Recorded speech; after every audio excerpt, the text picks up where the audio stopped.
मी दर गुरुवारी मंदिरात जाते. तिथे गेलो की प्रचंड समाधान मिळतं.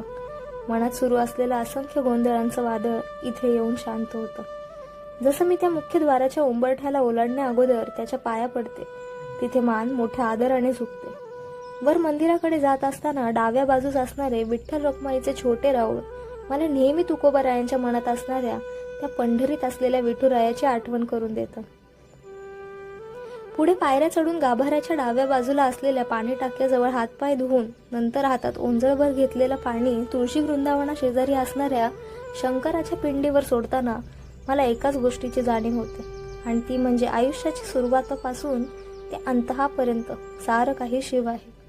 सगळं काही शिवालाच समर्पित आहे. गाभाऱ्यात येऊन जेव्हा कासवाच्या पाया पडते तेव्हा वाटतं हे कासव नुसते यमुनेच्या डोहामध्ये 150 वर्ष फक्त जगत नाही, तर एक अर्थपूर्ण आयुष्य घेऊन जगत असतात. गुरूंच्या समाधीकडे नेणाऱ्या पायरीवर माझ्यासारख्या अनेकांची मस्तकं टेकवली गेलेली असतात. जेव्हा प्रत्यक्ष समाधी पुढे नतमस्तक होतो तेव्हा पूर्ण क्षीण एका क्षणात नाहीसा होतो. जगाच्या पाठीवर कुठेही हे समाधान मिळणार नाही हे मला इथे आल्यावर समजतं. पुण्य असावं ते कोणत्या तरी जन्माचं, ज्यामुळे हे इथे येऊन अनुभवता येते.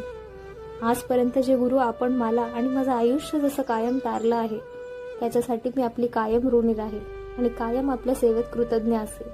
आपले आशीर्वाद असे सदैव पाठीशी असू द्या.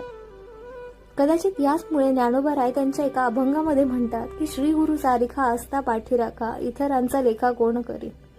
राजे याची कांती काय भीक मागे, मनाची या जोगे सिद्धी पावे.